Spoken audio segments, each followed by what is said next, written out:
Let's go. এইখানে এই ছিদ্র বরাবর ভিতরে হচ্ছে রাসূল সাল্লাল্লাহু আলাইহি ওয়াসাল্লামের রওজা। পুরুষরা আসেন, পুরুষরা, মহিলাদেরকে এখানে যাইতে দেওয়া হয় না, তো আপনারা দেখলে বুঝবেন না, একটু আপনারা সাইডে থাকেন।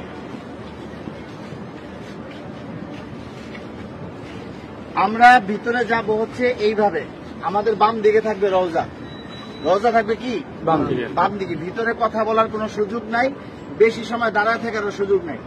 প্রথম দুইটা ছিদ্র থাকবে, যে দুইটা ছিদ্রের ভিতরে কোনো কিছু নাই, কবরের জায়গা ফাঁকা আছে। এখানে হযরত ঈসা আলাইহিস সালাতু ওয়াস সালামকে দাফন করা হবে, ওই পাশে হচ্ছে হযরত ইমাম মাহদিকে দাফন করা হবে। তো এই যে প্রথম দুইটা ছিদ্র ফাঁকা, এখানে অনেকে দেখবেন সালাম দিতেছে, ভিড় লেগে আছে। এখানে সালাম দিব না, আমরা সালাম দিব হচ্ছে এইখানে। এইখানে এই ছিদ্র বরাবর ভিতরে হচ্ছে রাসূল সাল্লাল্লাহু আলাইহি ওয়াসাল্লামের রওজা, এই জায়গায় সালাম দিব। দেখবেন যে এরকম যেই ছিদ্রটা, এইটার সাথে কিন্তু কোনোটার মিল নাই, ঠিক আছে? এই বরাবর নবীজিকে সালাম দিতে হবে। রাসূল সাল্লাল্লাহু আলাইহি ওয়াসাল্লাম এখানে জীবন্ত অবস্থায় শুয়ে আছেন, ডান কাত হইয়া, নবীজির মাথা এদিকে, পা হচ্ছে এদিকে, ঠিক আছে? রাসূল শুয়ে আছেন, উম্মতের সালাম গ্রহণ করতেছেন, হ্যাঁ, সরাসরি সালাম গ্রহণ করতেছেন। তারপরে এখানে আবু বকর রাদিয়াল্লাহু আনহুর কবর, এই বরাবর এখানে আবু বকর রাদিয়াল্লাহু আনহুকে সালাম দিতে হবে। কিভাবে সালাম দিব?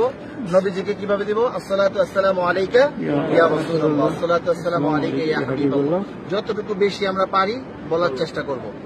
সালাম দেওয়ার সবচেয়ে সুন্দর সময় হচ্ছে রাত্রে 10:30টার পর থেকে নিয়ে রাত্রে 1টা-2টা পর্যন্ত ফাঁকা থাকে, ভিড় থাকে না। আর দিনের বেলা সকাল 7টা থেকে নিয়ে একেবারে জোহর পর্যন্ত কি ফাঁকা থাকে, ফাঁকা। আসরের সময় থেকে নিয়ে এশারের পর পর্যন্ত কি থাকে? ভিড় থাকে। যত বেশি পারেন নবীজিকে সালাম দিবেন। যদি সালাম কবুল হয়ে যায়, আল্লাহ নবী বলতেছেন যে আমার রওজায় যে সালাম দিল, তার উপরে আমার উপরে ওয়াজিব হয়ে যায় তার জন্য হাসরের ময়দানে সুপারিশ করা।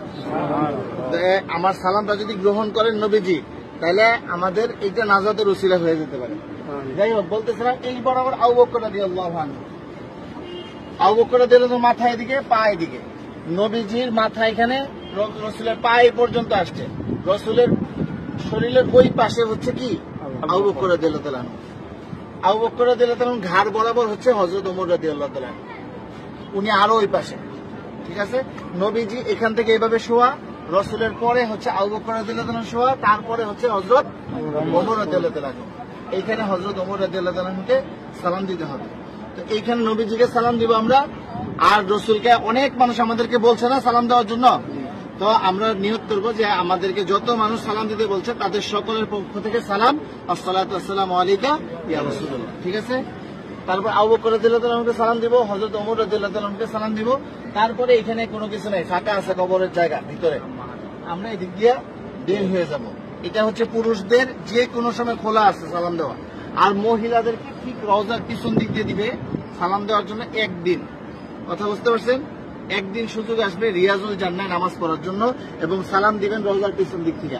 আর মহিলারা বাহির দিয়া প্রতিদিনই সালাম দিবেন আপনারা বাহির থেকে, হ্যাঁ? এই পাশে আসেন।